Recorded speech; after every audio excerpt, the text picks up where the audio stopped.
Voice of Indonesia dari Indonesia untuk Dunia. Pendengar, di pagi hari ini kita akan ada bincang-bincang juga ya pastinya. Dan kali ini nih kita akan bicara tentang bagaimana nih berbisnis dan terutama bisnis pariwisata dan pangan untuk bisa lebih ramah lingkungan. Karena memang di tengah tantangan pemanasan global dan juga situasi lingkungan saat ini, tentunya upaya pelestarian alam itu memang jadi sangat esensial, terutama juga untuk sektor bisnis, pariwisata, dan produksi pangan yang tidak boleh juga abai terhadap situasi lingkungan saat ini. Makanya kita pernah dengar nih ya yang namanya ekopreneur dan juga sosiopreneur, yaitu bisnis yang peduli atau ramah lingkungan dan sosial. Nah, untuk membicarakan hal tersebut nih ya, pagi hari ini kita sudah tersambung dengan narasumber Natasi Fadlin, pemilik Rumah Leva dan Ataya Sorghum. Kita sapa dulu ya. Selamat pagi Mbak Natasi. Selamat pagi. Iya, gimana kabar Mbak hari ini?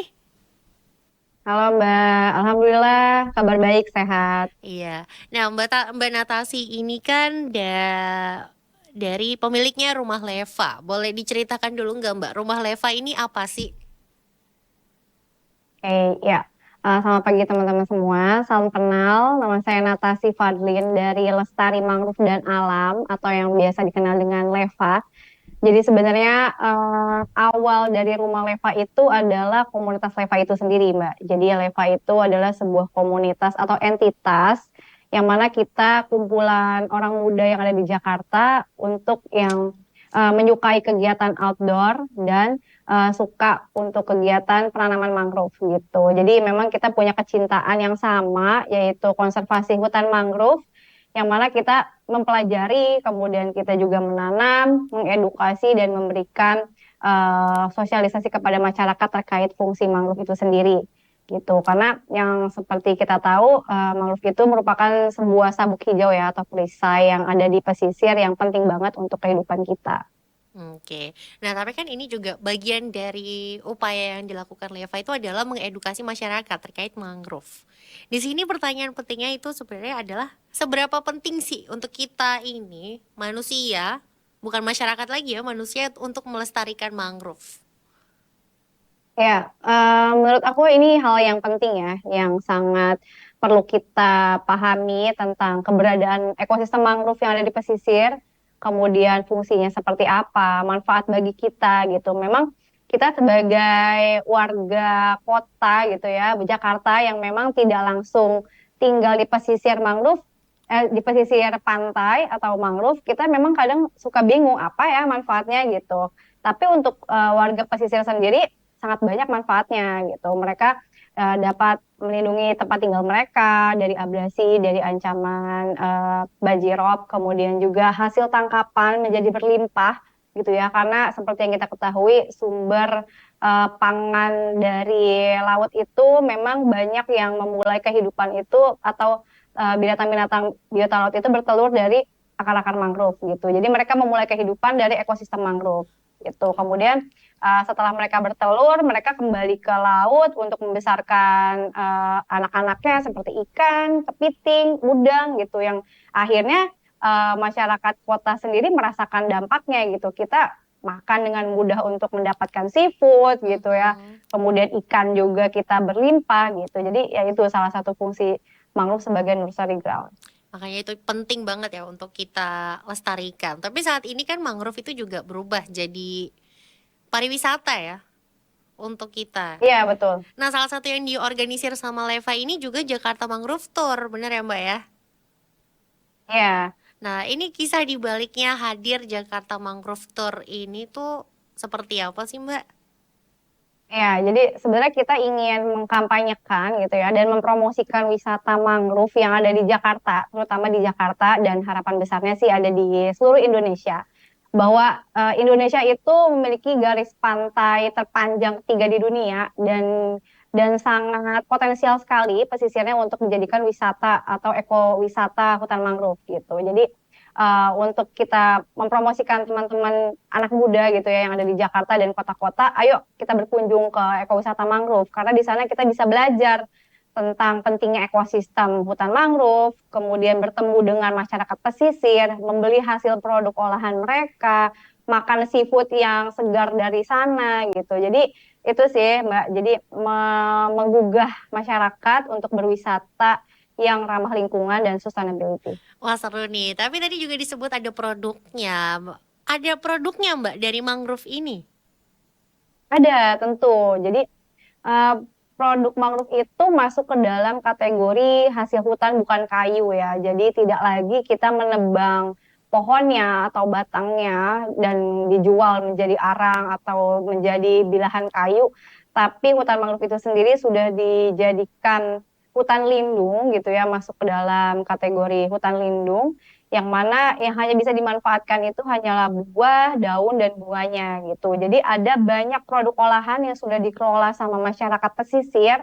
Mungkin yang cukup terkenal itu adalah sirup mangrove ya. Jadi sirup pidada itu Mhm. sangat segar sekali dan enak banget untuk diminum siang-siang. Biasanya pengunjung banyak kita sajikan sirup mangrove, kemudian ada keripik mangrove juga, ada batik batik bakau juga yang mana pewarna batiknya itu dari pewarna alam gitu. Jadi banyak sekali produk-produk hasil bukan kayu dari hutan mangrove. Nah, Mbak, ini kalau kita untuk teman-teman mungkin ya yang penasaran pengen ikut ekoturnya, ini tuh caranya gimana sih dan apa yang bisa aktivitasnya nih yang bisa kita lakukan selama ikut ekoturnya Leva ini seperti apa aja? Ya, untuk teman-teman yang mau tahu ya atau mau bergabung di Jakarta Mangrove Tour kita bisa follow di Instagram leva.co.id. Kita juga di sana selalu update kegiatan apa sih terdekat yang akan kita lakukan, yang open public juga yang bisa teman-teman ikuti, dan ada websitenya juga di leva.co.id. Jadi di follow aja Instagram dan sosial medianya. Buat tahu update terkininya ya. Tuh. Nah, tapi Leva ini juga kan selain campaign untuk mangrove itu juga dalam dunia pangan sendiri juga di bidang pangan ya. Leva ini dikenal aktif untuk mempromosikan sorghum. Iya, betul. Nah, mungkin ini kan banyak yang belum akrab nih ya Mbak Natasi dengan sorghum ini. Jadi boleh dijelaskan dulu mungkin ada pendengar Voice of Indonesia yang belum tahu sorghum itu apa. Ya, jadi sorghum itu sebenarnya pangan ya, salah satu sumber pangan kita, tanaman serealia yang dia tuh satu keluarga dengan jagung, kemudian jewawut gitu ya, atau hanjeli kalau teman-teman pernah dengar itu makanan-makanan yang biasanya kita suka temukan di kampung. Mhm. Jadi itu sumber pangan, salah satu alternatif pangan kita yang mana sebenarnya sudah sejak lama dikenal oleh masyarakat luas ya, terutama di daerah Nusa Tenggara Timur, yang mana mereka tuh pangan lokalnya makan itu gitu. Jadi sebelum masuk sawah atau berasnisasi ke daerah-daerah timur, mereka konsumsi itu. Jadi itu kita bisa jadikan makanan sehari-hari, pengganti nasi dan sangat kaya sekali seratnya, kemudian proteinnya, zat besinya gitu. Jadi sayang banget sih kalau misalnya teman-teman belum pernah nyobain makanan-makanan lokal Indonesia, dan itu makanya kita bikin campaign melalui Ataya Sorghum untuk mengajak anak-anak muda di Jakarta ya terutama untuk mengenal kalau kita tuh punya sorghum gitu loh, makanan alternatif kita selain beras. Nah, dari responnya masyarakat sendiri gimana nih Mbak dengan hadirnya campaign yang dilakukan oleh Ataya Sorghum ini? Ya, sejauh ini alhamdulillah kami sangat senang ya karena menerima respon positif dari masyarakat, terutama anak muda, kemudian orang-orang yang punya pengidap penyakit tertentu seperti celiac disease atau autoimun gitu, atau orang-orang yang memang mau diet sehat gitu. Mereka sudah mulai nyobain beras sorghum kita atau makan cookies sorghum yang memang kita buat gluten free ya. Jadi memang kalau sorghum itu tidak tidak mengandung gluten, sehingga mereka merasakan dampak ke tubuh mereka gitu, bahwa pencernaannya semakin lancar, kemudian juga berat badannya turun gitu. Jadi respon-respon itu yang kami dapatkan dari masyarakat itu. Sejauh ini mereka menyambut baik dan kami sangat senang bahwa ternyata anak muda mau juga gitu untuk diberikan edukasi terkait pangan lokal. Nah, Mbak Natasi ini menarik tentang sorghum nih ya. Tadi kan hadir dalam bentuk cookie sorghum juga. Nah, selain itu nih dia hadirnya dalam bentuk apa aja sih Mbak dan cara makannya tuh gimana sih sorghum ini? Ya, jadi untuk beras sorghum sendiri, kalau berasnya dia sebenarnya punya karakteristik yang sama dengan beras padi pada umumnya. Kita bisa masak dengan magicom atau bisa dikukus, namun akan ditambahkan air lebih banyak ya, karena memang dia masaknya lebih lama. Terus kalau cookies sorghum sendiri itu gluten free, jadi kita mengubah dari biji sorghum itu menjadi tepung dan bisa disubstitusikan seperti tepung terigu gitu. Tapi ini gluten free, tidak ada glutennya sehingga aman untuk beberapa penyakit yang memang alergi gluten atau orang-orang yang mau diet. Dan uh, rencananya nih ke depan gitu, ada inovasi lain nggak yang akan hadir dari sorghum? Inovasi sebenarnya kita banyak sekali ya yang mau kita buat. Jadi kayak minumannya gitu, kita juga berusaha untuk membuat seperti susu kedelai gitu ya, yang mana kalau kedelai itu kan bisa dijadikan susu juga gitu ya minuman. Nah kita waktu itu pernah coba juga dengan teman-teman dari mahasiswa teknik di kampus di Jakarta untuk membuat susu sorghum gitu. Jadi seperti susu kedelai, kemudian kita juga mau bikin semacam apa coklat yang dia tuh ada multigrainnya juga yang mana jadi bisa langsung dimakan gitu ya. Jadi untuk menjadi snack-snack ringan anak muda gitu supaya dari situ kita mengenalkan sorghum tidak langsung ke nasi tapi melalui snack-snack yang mereka sukai gitu. Nah, terakhir Mbak, apa sih impian dari Natasi Fadlin untuk pengembangan usaha berbasis ekologi dan sosial di Indonesia?